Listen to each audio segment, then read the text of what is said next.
आइए सुनिए, देखिए, समझिए सनातन सत्य। जैसी दृष्टि वैसी सृष्टि, दृष्टि विज्ञान। कुदरत, कुदरती रचना एवं कुदरत के कानून से शाश्वत सुख की प्राप्ति। जोधपुर के परम पूज्य महात्मा उपासक प्रोफेसर डॉक्टर सोहन राज तातेड़ के निर्देशन में सनातन सत्य। जैसी दृष्टि वैसी सृष्टि, दृष्टि विज्ञान।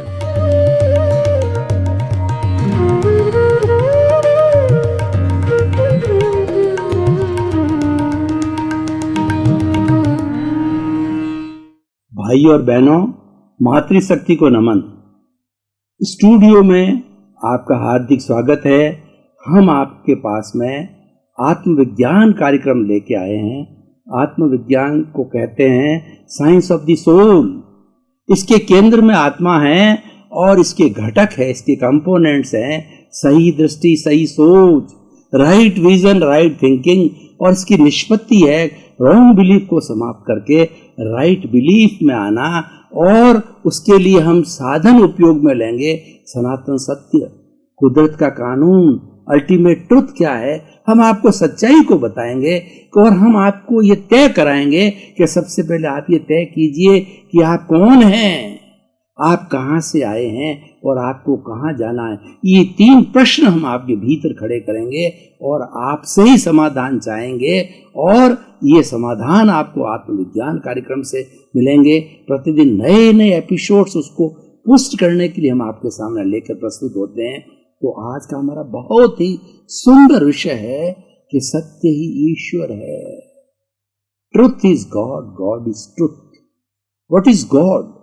God is a great energy which has got all the virtues, which has got no demerits, which has got all the merits, which is a mixture, a compound of the good things, good virtues. That is called the God. God जो है वो एक परम शुद्ध तत्व है। उसके अंदर कोई अशुद्धता नहीं है, वो प्योर है, 24 कैरेट्स का सोना है। और जितने हमारे मानवीय गुण, हमारे सांस्कृतिक गुण और हमारे शैक्षणिक गुण और हमारे जितने भी आध्यात्मिक गुण हैं वो गॉड से मिलते हैं। गॉड हमारे सामने एक आइडियल है, गॉड हमारे सामने एक ऐसा आदर्श है कि हम उसकी उपासना करते हैं, उसकी हम पूजा करते हैं और ये भावना भाते हैं कि हम भी गॉड जैसे बन जावें, और हम बन सकते हैं। मनुष्य एक ऐसा व्यक्ति है जो गॉड बन सकता है। इसीलिए हमारी भारतीय संस्कृति में 4 बातें अति दुर्लभ बताई है। पहली बात है मनुष्य जीवन का मिलना। दूसरी बात है कि ईश्वर के बारे में जानकारी होना, ईश्वर के उपदेश सुनने का मौका मिलना। और तीसरा है कि भगवान की वाणी में विश्वास होना। और चौथा है भगवान की वाणी को जीना। जो ट्रुथ और जिस गॉड की बात कर रहा हूं, उस गॉड के बताए हुए रास्ते पर चलना, उस गॉड की बताई वाणी को आत्मसात करना, हृदयंगम करना। ये 4 बातें बहुत मुश्किल है, और जिस मनुष्य को मिल जाती है वो धन्य हो जाता है और वो धीरे धीरे गॉड बन जाता है। आत्मविज्ञान गॉड बनाने की प्रक्रिया है। आत्मविज्ञान जीवात्मा से, अंतरात्मा से परमात्मा बनाने का एक मेथोडोलॉजी है, एक सिस्टम है, और एक जो है बहुत बड़ा कार्यकलाप है। इसके माध्यम से हम आप सारी रॉन्ग बिलीफ समाप्त कर देते हैं। हमारी जो गलत मान्यता है कि ऐसे होता है, वैसे होता है, जादू होता है, टोना होता है, ये होता है, वो, और तांत्रिक होता है, मंत्र होता है, तंत्र होता है, उन सब से हम आपको परे ले जा करके जो कुछ भी आपका जीवन चल रहा है उसमें सही स्थिति को पैदा करो, जिसको हम सम्यक दर्शन कहते हैं। और हमारे जो है वो ये शास्त्रों में बताया गया है कि एक बार व्यक्ति को सम्यक दर्शन मिल जाता है तो सम्यक दर्शन वाला व्यक्ति कभी न कभी जीवन में मोक्ष सही वो जरूर जाएगा, क्योंकि उसको सही रास्ता मिल जाता है। वो भटक सकता है तो भटकेगा तो प्रायश्चित करेगा। आदमी जब जीवात्मा से अंतरात्मा बनता है तब उसको क्या होता है, उसको सम्यक दर्शन मिलता है। सम्यक दर्शन का अर्थ ये होता है कि उसका जो अहंकार होता है वो विलीन हो जाता है। ज्ञानी पुरुष जो है ज्ञान देते समय अहंकार को भस्मीभूत कर देते हैं, कषाय को भस्मीभूत कर देते हैं, नए कर्मों का बंधन रुक जाता है। तो वही हमारा सम्यक दर्शन है। सम्यक दर्शनी वाला व्यक्ति हमेशा सही सोच और सही दृष्टि, सही सोच में चलेगा, राइट विजन, राइट थिंकिंग की बात करेगा। तो हम जो है वो इस बात को समझें कि सत्य ही ईश्वर है, ईश्वरी सत्य है। महात्मा गांधी ने क्या कहा है? महात्मा गांधी सर्वधर्म संभाव करते थे, हर धर्म को अच्छा मानते थे और वो कहते थे कि मैं तो एक ही ईश्वर को मानता हूँ। कौन सा ईश्वर? सत्य ही ईश्वर है और ईश्वर ही सत्य है। क्योंकि सत्य के कोई भी कोण नहीं होते, सत्य का एक ही कोण होता है। झूठ के असंख्य कोण होते हैं। एक झूठ को छिपाने के लिए सैकड़ों झूठ बोलने पड़ता है, लेकिन सत्य एक बार कह दिया उसको बार बार उसको घुमाना नहीं होता, क्योंकि सत्य के कोई कोण नहीं होते। सत्य की जो है वो अलग अलग जो है दिशाएं नहीं होती है। कैसे? मैं आपको उदाहरण के तौर पर बताऊं कि महात्मा गांधी की बात करता हूँ। महात्मा गांधी ने बचपन में कुसंगत से जो है 2-3 गलत बातें सीख ली। क्या बात सीख ली? एक तो बीड़ी पीना सीख लिया, एक जो है वो माता पिता के पर्स में से या जेब में से पैसे चुराने सीख लिया, और तीसरा जो है नॉन वेज खाने लग गए। तो उनकी अंतरात्मा ने कसोटा, क्योंकि वो महापुरुष थे और वो ईश्वर के भक्त थे और सत्य ही ईश्वर God is truth, truth is God है। उनको अंतर प्रेरणा मिली, उनको प्रायश्चित हुआ और माँ को वो एक सत्य का रूप या ईश्वर का रूप समझते हैं। उनके पैरों में पड़ करके और माँ को कहा, पुतली बाई को, कि मेरे से 3 भारी गलती हो गई है। एक तो मैंने पैसे चुराए, मैंने सिगरेट पी ली, बीड़ी पी ली, और उसके बाद के अंदर जो मैंने नॉन वेज खाया, अंडा खाया। तो माँ जो है बहुत ही शालीन थी, उन्होंने कहा मेरी कसम खा के बोलो, ईश्वर की कसम खा के बोलो कि जीवन में इन चीज़ों का कभी उपयोग नहीं करोगे। और उसके बाद उन्होंने किया भी नहीं, क्योंकि वो महापुरुष थे और वो भगवान में विश्वास करते थे, ईश्वर की माँ की ममता में विश्वास करते थे। तब उन्होंने ऐसा स्वीकार किया। और महात्मा गांधी के बारे में तो बहुत सी बातें आती जो माँ से कितने प्रभावित थे और माँ से कितनी सीखी कि वो विदेश जाना चाहते थे। पहले जो है विदेश के अंदर लोगों को भेजा नहीं जाता था। 1905 की बात है कि उसके अंदर वो बैरिस्टर बनने के लिए जाना चाहते थे, लेकिन माँ ने कहा कि विदेश यात्रा में हम नहीं भेजेंगे, क्योंकि विदेश के अंदर जाकर के विदेश की गोरी जो है वो मैम को ले आते हैं और क्या है नॉन वेज खाने लग जाते हैं, मांस मंदिरा खाने लग जाते हैं और व्यसन मुक्त व्यसनी बन जाते हैं। तो उन्होंने कहा कैसे किया जाए।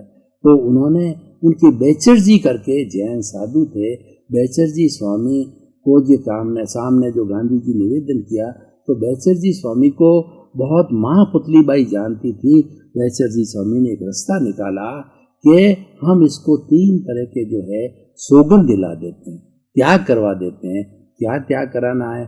पहला त्याग तो ये है कि मांस मदिरा नहीं खाओगे।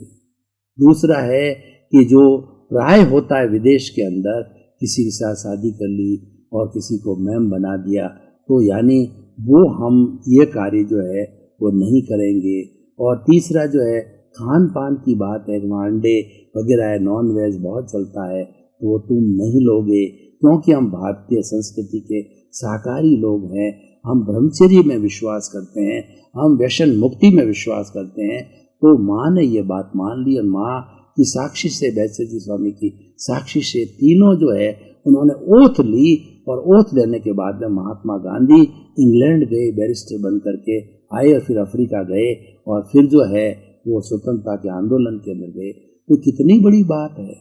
ये कौन कर सकता है? ये वही कर सकता है कि भीतर के अंदर ईश्वर के प्रति श्रद्धा हो, सत्य के प्रति श्रद्धा हो। उन्होंने माँ के सामने जो है कन्फेस किया। कौन कन्फेस कर सकता है? सत्यवादी है। और एक बार सत्य का दर्शन हो गया, कन्फेस कर दिया, अपनी भूल को स्वीकार कर लिया, हमेशा हमेशा के लिए आजाद हो गए। और अगर उन्होंने जो है माँ देख भी लेती, कह भी लेती, और गांधी जी अगर झूठ बोलते तो बार बार उसको, उस झूठ को छिपाने के लिए उनको रोज झूठ बोलना पड़ता। लेकिन एक सत्य का सहारा लेने से जो है वो सारा समाधान हो गया। तो ठीक उसी तरीके से हम अपने जीवन के अंदर अगर सत्यवादी बनते हैं, वैसे सत्यवादी को बहुत तकलीफ आती है। राजा हरिश्चंद्र, जो सत्य की बात चलती है, राजा हरिश्चंद्र को सत्यवादी कहा जाता है। और हर महापुरुष की परीक्षा होती है। तो राजा हरिश्चंद्र को जो है परशुराम जी, उनके जो थे वो साधु रूप में बन करके आए, उनकी परीक्षा लेने के लिए आए कि ये कितने सत्यवादी है। उन्होंने कहा कि तुम मेरे को जो है अपना गुरु मानते हो तो मुझे गुरु दक्षिणा दो। परीक्षा लेने के लिए कि उन्होंने कहा कि तुम्हारा जितना राजपाट है वो सारा राजपाट मुझे दे दो। ये गुरु दक्षिणा के रूप में गुरु ने मान लिया था। तो तारा, उनकी पत्नी और वो दोनों जंगल में चले गए। 12 वर्ष तक जो है वो एक जंडाल के घर में रहे और तारा बर्तन मांझने के घर में रही। और ऐसी स्थिति अंत में आ गई। उनका जो पुत्र हुआ वो पुत्र भी क्या है कि वो मर गया।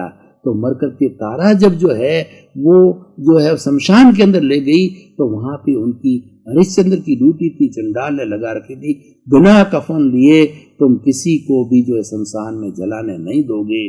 तो तारा आई, उसे कफन मांगा। तारा ने कहा मेरे पास नहीं है। तो उन्होंने कहा सॉरी, मैं जो है इसका दाह संस्कार नहीं कर सकता। तो उन्होंने, तारा ने अपनी साड़ी फाड़ करके कफन रूप में दी।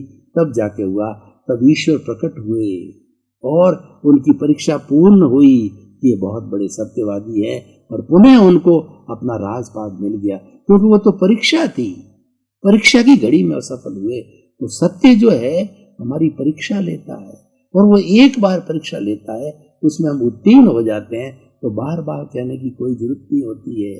और जो सत्यवादी लोग होते हैं वो ईमानदार भी होते हैं, क्योंकि honesty is the best policy जो है। ये truth is God, God is truth से जुड़ी हुई होता है। ऐसा कभी नहीं होता है कि सत्यवादी आदमी जो है वह कोई तरह की अनैतिकता करेगा, बेईमानी करेगा। वो कर ही नहीं सकता, क्योंकि उसके भीतर का जो प्रभु है वो उसको कसोटता रहेगा। और सत्यवादी आदमी कभी भटक भी जाएगा तो प्रतिक्रमण करेगा, वो प्रायश्चित करेगा कि मेरे से गलती हो गई। और प्रायश्चित करना, प्रतिक्रमण करना एक शुद्धिकरण की प्रक्रिया है, एक सब्लिमेशन की प्रक्रिया है, एक प्योरिफिकेशन की प्रक्रिया है। और यही प्रक्रिया सत्य ईश्वर, ईश्वरी सत्य से जुड़ी हुई है। मैं सत्य ईश्वर, ईश्वरी सत्य है, इसको पुष्ट करने के लिए 4 बातें आपको बताता हूँ। सामायिक आलोचना, प्रतिक्रमण और प्रत्याख्यान, ये इस एपिसोड से जुड़ी हुई है। क्योंकि आप कहोगे कि सत्य ईश्वर, ईश्वरी सत्य, फार्मूला तो दे दिया, एक सिद्धांत तो बता दिया, लेकिन इसी रिसर्च मेथोडोलॉजी बताइए, इसका प्रैक्टिकल रूप करके बताइए कि हम किस तरीके से सत्यवादी बने और हमारे में कैसे भावना पैदा करें कि हमारे से झूठ बोला ही नहीं जाए, झूठ उगला ही नहीं चाहे। और कैसी भी परिस्थिति हमारे भीतर आ जावे, चाहे हमको कोई भी दंड मिले, पनिशमेंट मिले, हम सत्य ही बोलेंगे, झूठ नहीं बोलेंगे। तो मैं 4 प्रक्रिया आपको बताना चाहता हूँ, 4 जो मेथड्स आपको देना चाहता हूँ। पहला है सामायिक। सामायिक अर्थ मतलब समता भाव। आप जैसी भी स्थिति है उसमें समभाव बनाओगे, सुख में, दुख में, अनुकूलता में, प्रतिकूलता में, लाभ में, हानि के अंदर, और रोग में, शोक में, सब में आप संतुलन बनाए रखोगे तो आप झूठ नहीं बोलोगे, दोनों को एक समान समझोगे। और सत्य क्या है? सत्य क्या कोई कोण नहीं होता है। सत्य का मतलब होता है यथार्थ रूप से देखना, यथार्थ रूप से बोलना, यथार्थ रूप से सोचना और यथार्थ रूप से प्रकट करना। जो जैसा, जो वस्तु जैसी है उसको वैसा ही मानना सत्य कहलाता है। इसीलिए जो कुछ हमारे घटित हुआ है, जो कुछ हमने किया है, एज इट इज कन्फेस करना। अब कन्फेस में भी आऊंगा, कोई मेथड में आएगा। वो कन्फेस करना जो है वो सबसे बड़ा सत्य है। चाहे हमको जेल हो जावे तो वो हमें शुद्धिकरण होगा। वो शुद्धिकरण की मैं आपको प्रक्रिया बताता हूँ। पहली प्रक्रिया सामायिक का मतलब समता भाव मैंने बताया। सामायिक का अर्थ है कि आप अपने दोषों को देखिए, दूसरे गुणों को देखिए, अपने दोषों को देखिए, किसी को दोषित मत मानिए। दुनिया में कोई दोषित नहीं है। दोष देखना है तो अपने हर परिस्थिति के अंदर सत्यवादी व्यक्ति, ट्रुथ इज गॉड अगर का पालन करता है तो वो किसी को दोषित नहीं मानेगा। वो तो ये कहेगा कि इसने मेरे साथ जो बर्ताव किया है, अच्छा या बुरा बर्ताव किया है, इसका कोई दोष नहीं है, ये तो इसलिए किया गया, ये तो मेरा भुगतान क्लियर हो रहा है, ये तो हमारा डेबिट क्रेडिट हो रहा है, मैंने पहले जो है वो क्रेडिट किया था तो अब जाकर के वो डेबिट हो रहा। हम बैंक में जाते हैं तो हम डेबिट क्रेडिट, अपना चेक देने से डेबिट क्रेडिट होता है, बोलने से डेबिट क्रेडिट नहीं होता है, लिखने से डेबिट क्रेडिट नहीं होता है। 5,000 रुपये कोई हमारे से मांगता है और 5,000 का उसके अकाउंट में हमने चेक दे दिया तो 5,000 debit 5,000 credit is equal to 0।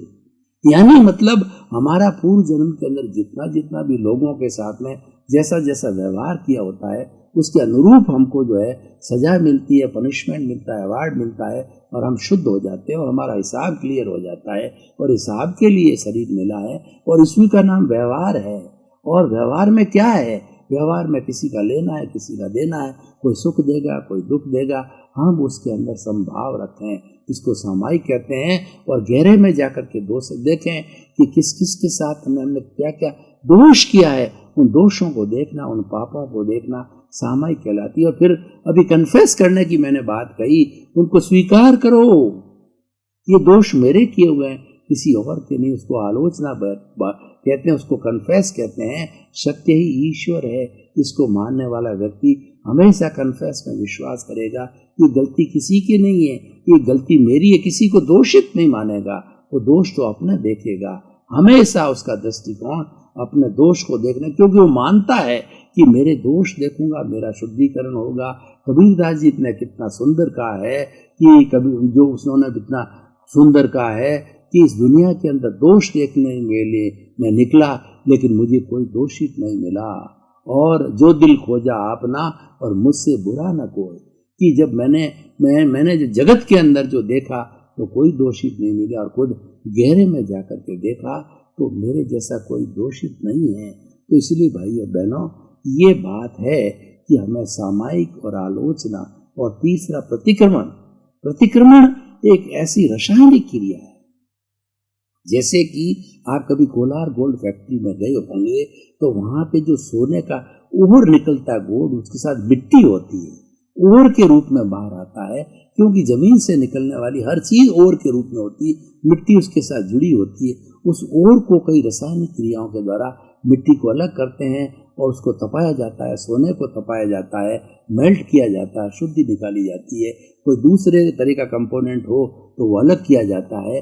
उस प्रक्रिया से 24 कैरेट का सोना बनता है। उसी प्रतिक्रमण जो है हमारी शुद्धि करता है। हमारे भीतर जितना राग द्वेष जमा है, जितना कार्बन शरीर है, उसको हिलाने वाला, उसको टर्बुलेंस करने वाला और उसको शुद्ध करने वाला सबसे बड़ा प्रतिक्रमण है।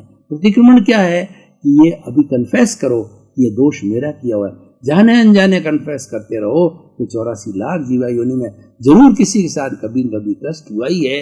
प्रत्यक्ष अप्रत्यक्ष क्षमा मांगते रहो कि ईश्वर मुझे क्षमा करो, क्षमा करो, मेरा दोष है, मेरा दोष है। और दूसरा क्या है, इसको प्रतिक्रमण कहते हैं। सॉरी कहिए, क्षमा कहिए कि I am absolute sorry, this I have done the wrong treatment with you. तो चाहे प्रत्यक्ष हो या अप्रत्यक्ष हो, उसको कहते हैं प्रतिक्रमण। और चौथा पत्ता प्रत्याख्यान। प्रत्याख्यान का अर्थ ये, आप संकल्प करो कि किसी को दुख ना दो, चाहे छोटा दुख हो, चाहे मोटा दुख हो, चाहे छोटा प्राणी हो, चाहे मोटा प्राणी हो, किसी को किसी प्रकार का कष्ट न होना चाहिए।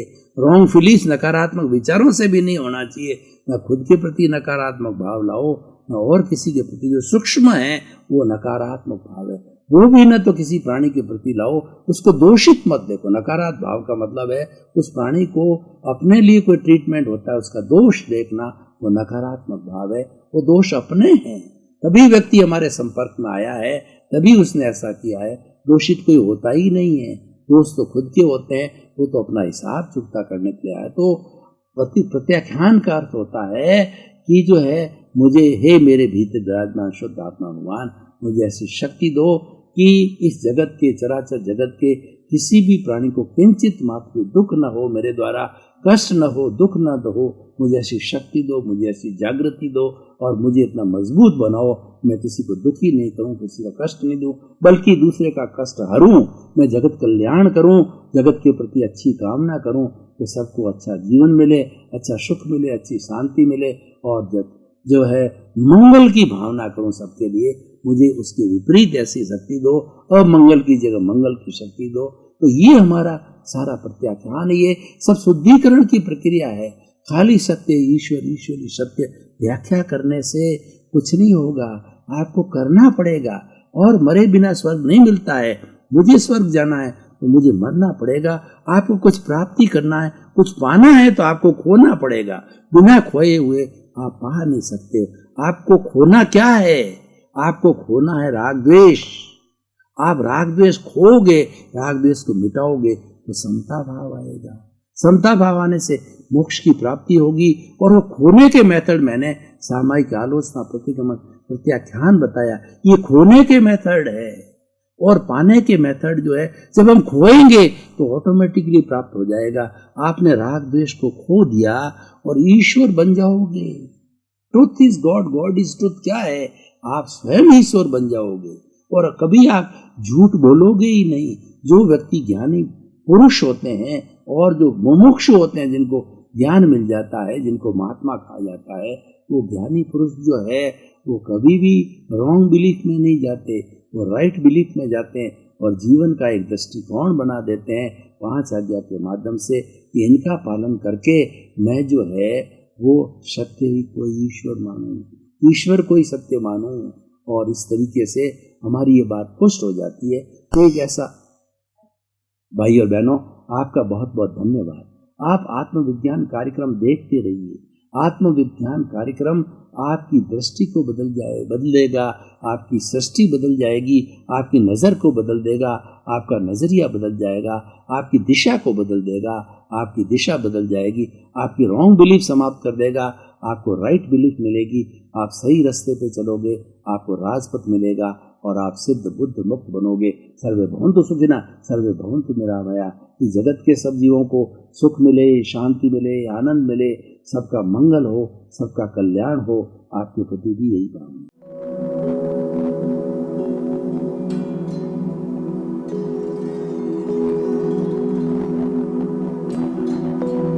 एक ऐसा अंतर्राष्ट्रीय ख्याति प्राप्त मानव जो गुरु प्रेरणा से पिछले 20 वर्षों से वानप्रस्थ जीवन जीते हुए 24 घंटे मानवता की सेवा में संलग्न है।